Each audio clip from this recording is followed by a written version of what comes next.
Hoje é mais um dia em que o mundo se despede de pessoas que não voltarão. Alguns eram conhecidos, outros anônimos, mas todos deixaram sua marca. Pais, filhos, amigos, amores.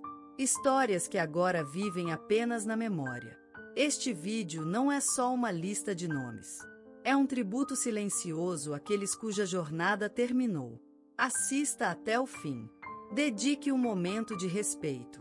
Inscreva-se no canal, para que a memória deles nunca se apague. E agora, começamos! Morreu neste mês a escritora e professora brasileira Teresa Alencar, deixando um vazio profundo na literatura nacional e no coração de gerações que aprenderam com sua voz firme, doce e corajosa. Nascida em Fortaleza, no Ceará, em meio à aridez do sertão e à força das mulheres nordestinas, Teresa cresceu entre livros empoeirados, rádio de pilha e a fé simples de sua avó analfabeta. Aos 7 anos, escreveu seus primeiros poemas sobre a seca. Aos 12, já vendia textos para jornais locais sob pseudônimo. A pobreza era cotidiana, mas sua fome era de palavras. Com uma bolsa conquistada com notas impecáveis, mudou-se para Recife, onde estudou letras na UFPE. Sua tese de graduação, sobre o papel das mulheres na literatura marginal, rendeu prêmios e também perseguições acadêmicas, por ser mulher, nordestina e ousada. A palavra é minha casa, e ninguém me tira do que sou, escreveu. Nos anos 80, publicou sua primeira obra, Espinhos no Algodão, um romance cru e poético sobre violência doméstica. Ganhou o Prêmio Jabuti em 1986. Em 2002, foi condecorada pelo Ministério da Cultura com a Ordem do Mérito Cultural, pelo seu trabalho em projetos de alfabetização em comunidades indígenas e quilombolas. Teresa enfrentou censura, depressão, traições editoriais, mas nunca silenciou. Seu segundo casamento, com a jornalista Ana Cecília Brandão, foi também parceria criativa e fonte de estabilidade emocional. Juntas criaram um projeto de bibliotecas móveis no interior do Nordeste, que alcançou mais de 40 mil crianças. Na intimidade, Teresa era silenciosa, metódica e extremamente gentil. Tomava café sempre às 5, lia 3 jornais por dia e escrevia à mão em cadernos de capa dura. Amava violetas e guardava cartas em caixas de sapato. Em público, era assertiva, sarcástica, combativa e, muitas vezes, temida. Suas frases, repetidas por estudantes e ativistas, tornaram-se ícones. Ler é enxugar os olhos da alma. Não escrevo para vencer, escrevo para não morrer. Sou de papel, mas não queimo fácil. Nos últimos meses, diagnosticada com um câncer agressivo, deu sua última entrevista à Rádio Cultura. Disse: "Me despeço em paz. Minha obra continua falando. Eu só descanso." Seu último evento foi em um colégio público no Piauí, onde leu para uma turma de adolescentes sentados no chão. Morreu dormindo, na mesma Fortaleza onde nasceu, rodeada por livros, cartas e silêncio. Hoje, escritores jovens citam sua influência, professores ensinam seus textos, e comunidades que ela ajudou levam seu nome em bibliotecas e centros culturais. Teresa Alencar deixou não apenas lembranças, mas uma era inteira encarnada em seus escritos, ideias e discípulos.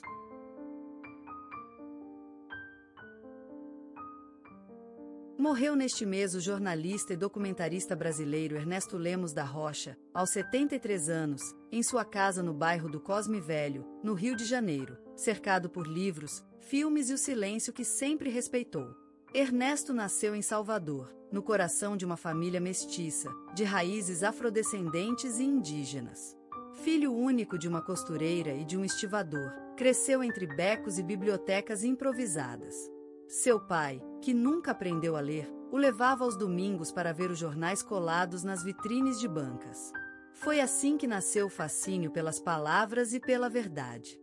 Aos 18 anos, mudou-se para São Paulo com uma bolsa da USP. Lá, cursou jornalismo, mas foi expulso no 3º ano por ter denunciado, em um jornal alternativo, práticas abusivas dentro da própria universidade. Reintegrado anos depois, defendeu uma tese sobre o silêncio das periferias na grande imprensa brasileira.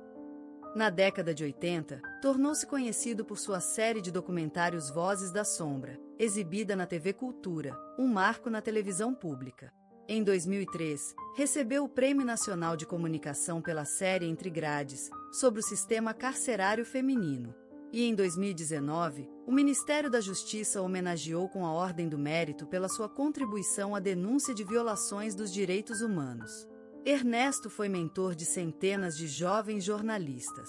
Criou, em 1995, a ONG Palavra Solta, que oferecia oficinas de reportagem em comunidades faveladas. Ali, ele dizia: "A câmera não é sua, é de quem nunca pôde falar." Foi casado 2 vezes.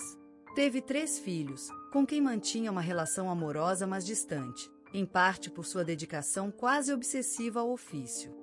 Em casa, era metódico, adorava cozinhar moqueca aos domingos e mantinha diários que só agora a família começa a ler. Em público, era incisivo, politizado, direto, às vezes temido, sempre respeitado. Em privado, era um homem sereno, escutava choros, hesitava diante da fama e falava baixo. "O silêncio é uma forma de escuta", dizia. Suas frases se tornaram referência nos cursos de jornalismo. O repórter não ilumina a verdade, ele tira a mão de quem apaga a luz. Documentar é devolver o rosto a quem a história quis esconder. "Não quero ser lenda, quero ser ouvido." No último mês de vida, mesmo debilitado por um câncer no pâncreas, gravou um podcast sobre desinformação. Em sua última aparição pública, recebeu um grupo de estudantes em sua sala e, entre lágrimas, disse: "Agora é com vocês. Sigam com ética, com coragem e com dúvida." Faleceu dormindo, no mesmo bairro onde filmou seu primeiro curta, aos 22 anos. Hoje, suas ideias circulam em universidades, redações e centros comunitários. Seu nome batiza uma escola técnica de jornalismo em Salvador. Ernesto Lemos da Rocha deixou não apenas lembranças, mas uma era inteira encarnada em seus escritos, ideias e discípulos. Hoje, quando o mundo fala seu nome, Gilberto Gil, o som carrega muito mais do que um homem. Carrega um tempo, um povo, uma canção. Ele é símbolo e memória, profecia e presença. Um mestre dos sons e das palavras. Um artista que virou ponte entre o ancestral e o moderno, entre o sertão e o planeta. Nasceu em 26 de junho de 1942, em Salvador, mas foi em Ituaçu, nas profundezas da Bahia, que seus primeiros passos tocaram o chão. Lá, onde o silêncio era cheio de cigarras e vento nas folhas, começou a pulsar o coração de um menino que, sem saber, carregava uma sinfonia por dentro. Na casa onde Gil chegou ao mundo, os dias tinham cheiro de café fresco e terra molhada. A mãe, Claudina, era professora, voz firme e abraço morno. O pai, José, era médico e ouvia os males do povo como se cada um fosse seu. O lar era pequeno, mas cheio de grandeza. Havia livros, fé, rezas cantadas e um rádio antigo, sempre ligado em músicas que cruzavam o Brasil profundo. O berço de Gilberto não era dourado, mas ali o som já vibrava, no choro dos recém-nascidos do pai, nas aulas que a mãe preparava à luz de lamparina e no eco das modinhas que vinham de longe. O menino dormia ouvindo Luiz Gonzaga, acordava com cantigas de roda e, no meio da noite, sonhava com notas que ninguém mais ouvia. A infância de Gil era feita de imagens suaves e sons invisíveis. Havia uma sanfona de brinquedo, sua primeira paixão. Quando a apertava, imaginava que guiava os ventos. Tinha medo do escuro, sim, mas era um medo cheio de poesia. Ele via formas nas sombras do teto, dançava com elas. A voz da mãe era seu farol. E havia tardes em que, sozinho no quintal, ele falava com Deus usando o silêncio das folhas. O mundo ainda era pequeno, mas dentro dele já vibrava algo imenso. Uma urgência de entender, de transformar, de traduzir tudo o que sentia em música. Ele não sabia que era talento, chamava de vontade de cantar para dentro. Era como se o peito guardasse uma orquestra inteira tentando nascer. E assim, o menino Gil crescia. Não apenas em altura, mas em sensibilidade. O tempo passava, e a casa mudava, os brinquedos se quebravam, o medo ganhava novos rostos. Mas aquele brilho silencioso que nascia por dentro, aquele dom que misturava voz e espírito, continuava lá, crescendo, esperando, porque em algum momento, ele deixaria de ser só menino. Às vezes eu me sentia estranho. Enquanto os outros meninos chutavam bola na poeira ou imitavam os adultos nos gestos duros do sertão, eu me perdia em pensamentos. Olhava o céu e sentia que ele falava comigo. E quando a brisa tocava as folhas da goiabeira, jurava ouvir uma melodia nova, feita só para mim. Na escola, eu era um bom aluno, calado, observador, quase invisível. Tinha vergonha da minha voz, mas também tinha medo de que ela não existisse de verdade, de que fosse apenas uma invenção da minha solidão. Quando falava, parecia que o mundo ficava mais ruidoso. Quando cantava baixinho, era como se o universo ouvisse em silêncio. Comecei a entender que a música não era apenas algo que se ouvia. Era uma forma de existir. Cada nota era um jeito de explicar o que eu não sabia dizer com palavras. O aperto no peito, o brilho nos olhos, o medo de não ser suficiente. Meu primeiro instrumento de verdade foi um acordeão emprestado. Pesava mais que eu. Mas quando encostava os dedos nele, tudo ficava leve. Eu passava horas ensaiando em segredo, errando, tentando de novo, chorando por dentro quando os sons saíam tortos, e sorrindo quando, por um segundo, uma harmonia surgia como um milagre. As pessoas à minha volta me chamavam de menino avoado.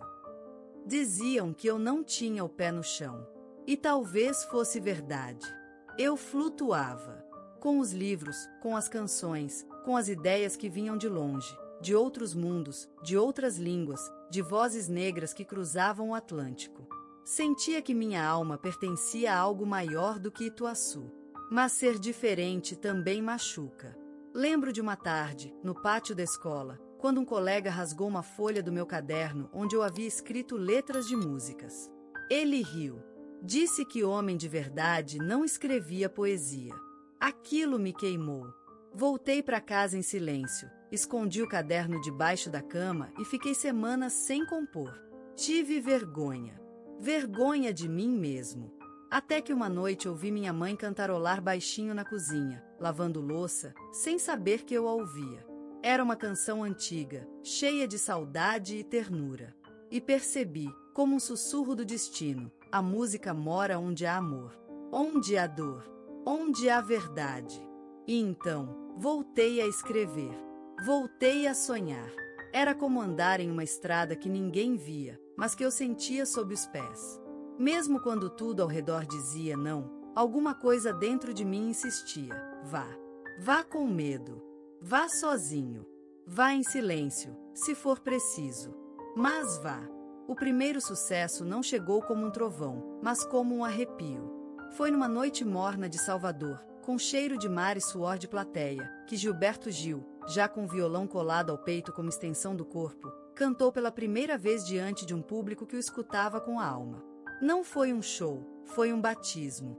A música, aquela que um dia nascerá em silêncio dentro do menino de Ituaçu, agora preenchia o ar e voltava para ele multiplicada em olhos brilhando, em palmas que hesitavam e depois explodiam. O palco o acolheu, mas também o testou.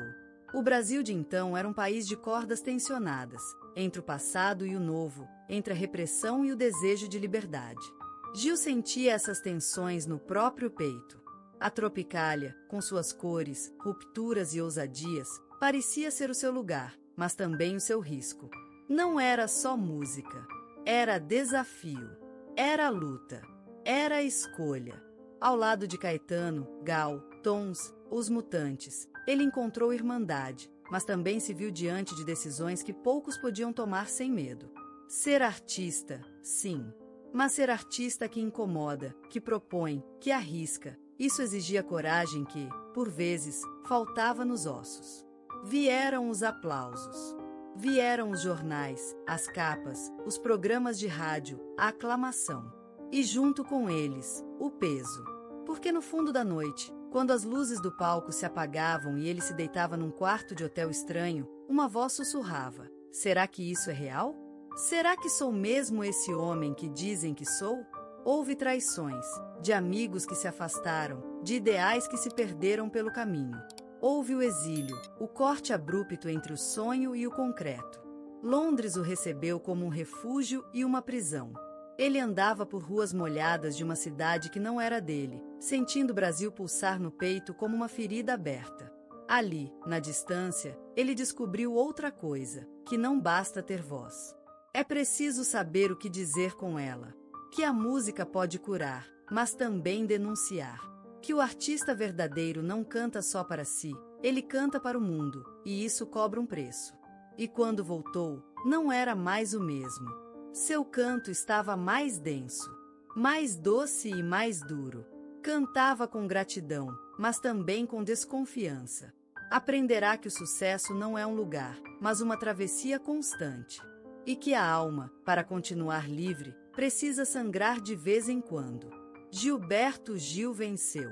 E na vitória encontrou o que buscava desde menino, não a fama, não o poder, mas a clareza. A certeza de que vale a pena ser quem se é, mesmo quando dói. Mesmo quando o mundo não entende.